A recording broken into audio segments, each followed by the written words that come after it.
أعوذ بالله من الشيطان الرجيم بسم الله الرحمن الرحيم وإذ أخذنا من النبيين ميثاقهم ومنك ومن نوح وإبراهيم وموسى وعيسى ابن مريم وأخذنا منهم ميثاقا غليظا ليسأل الصادقين عن صدقهم وأعد للكافرين عذابا أليما۔ سورہ الاحزاب کی آیت نمبر 7 اور 8 کی میں نے تلاوت کی ہے۔ اللہ تبارک و تعالیٰ ارشاد فرماتے ہیں، وہ وقت یاد کرو جب ہم نے نبیوں سے ان کا ایک وعدہ لیا،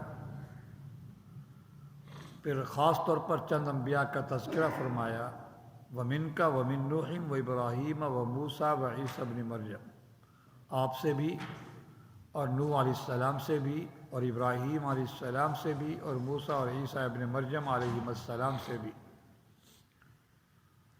وَأَخَذْنَا مِنْهُمْ مِيثَاقًا غَلِيظًا، اور ہم نے ان انبیاء سے سخت پختہ وعدہ لیا۔ پہلی بات تو یہ ہے کہ نبیوں کے بعد چند انبیاء کا خاص طور پر تذکرہ کیوں فرمایا؟ تو اس کی مفسرین نے ایک وجہ تو یہ لکھی ہے کہ ان حضرات کی، جن انبیاء علیہ السلام کا یہاں نام ذکر کیا گیا ہے، اپنی قوم کو دعوت دینے سے متعلق ان کی محنتیں بہت زیادہ ہیں، اور جس کی محنت بہت زیادہ ہوتی ہے اس کا خاص طور پر تذکرہ ہوتا ہے۔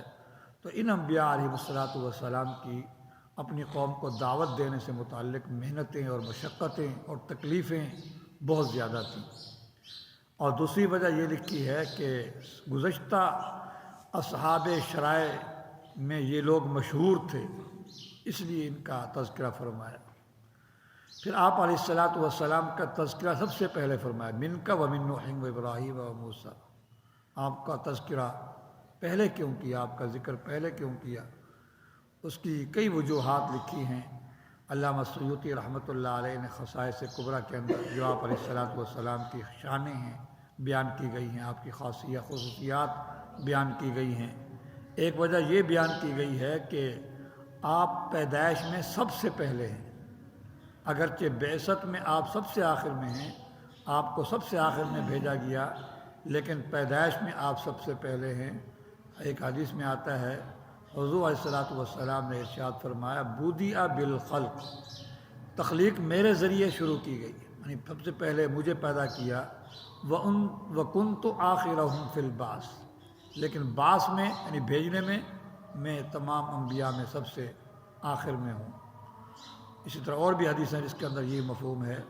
ایک حدیث میں ہے، كُنْتُ أَوَّلَ النَّبِيِّينَ فِي الْخَلْقِ وَآخِرَهُمْ فِي الْبَعْثِ، نبیوں میں سب سے پہلا نبی ہوں جو پیدا کیا گیا، لیکن بھیجنے میں سب سے آخر میں ہوں۔ اور اسی طرح ایک حدیث میں یہ بھی آتا ہے جس کا مفہوم یہ ہے کہ آپ کی نبوت کا اعلان بھی سب سے پہلے کیا گیا، آپ علیہ السلام کی۔ كنت نبیا وآدم بین الروح والجسد، میں اس وقت بھی نبی تھا جب کہ آدم علیہ السلام اپنی روح اور جسم کے درمیانی کیفیت میں تھے۔ اور فرمایا کہ ایک حدیث میں آتا ہے کہ مجھے اس وقت خاتم النبیین لکھ دیا گیا تھا جب کہ ابھی تک آدم علیہ السلام ابھی مٹی اور گارے میں تھے۔ تو یہ خصوصیات کی بنا پر جو ہے آپ علیہ السلام کا تذکرہ یہاں پر سب سے پہلے کیا گیا۔ مِنْكَ وَمِن نُوحٍ وَإِبْرَاهِيمَ، اور کئی شانیں ہیں آپ علیہ السلام کی۔ اب اگلی بات یہ ہے کہ آپ ان انبیاء علیہ السلام سے وعدہ کیا لیا گیا تھا، کون سا وعدہ لیا گیا؟ تو احادیث کے اندر آتا ہے اور مفسرین نے اس کو ذکر کیا ہے کہ تبلیغ الرسالہ، رسالت کو پہنچانا، و تبلیغ احکام شریعت کا پہنچانا، اور والدعاء الی الدین الحق، اور لوگوں کو دین حق کی دعوت دینا، اس چیز کا تمام انبیاء علیہ السلام سے وعدہ لیا گیا کہ میں آپ کو نبی بناؤں گا، تم نے یہ کام کرنے ہیں، اپنی رسالت کو پہنچانا ہے مخلوق تک، اور احکام شریعت کو مخلوق تک پہنچانا ہے، اور دین حق کی طرف مخلوق کو دعوت دینا ہے۔ اور اسی طرح ایک حدیث کے اندر آتا ہے کہ جب اولاد آدم پیدا ہوئی حضرت آدم علیہ السلام کی پشت سے، تو تمام سے وعدہ لیا گیا تھا، الست بربکم، وعدہ الست اس کو کہتے ہیں کہ کیا میں تمہارا رب نہیں ہوں؟ تو سب نے بیک زبان کہا تھا کہ نہیں، کیوں نہیں، آپ ہمارے رب ہیں۔ تو اس وقت میں انبیاء علیہ الصلاۃ والسلام سے جہاں یہ وعدہ لیا گیا تھا وہاں یہ وعدہ بھی لیا گیا جو میں نے ابھی ذکر کیا ہے کہ اللہ کے احکام کو مخلوق تک پہنچاؤ گے اور مخلوق کو دین حق کی طرف دعوت دو گے، یہ وعدہ بھی ان سے لیا گیا۔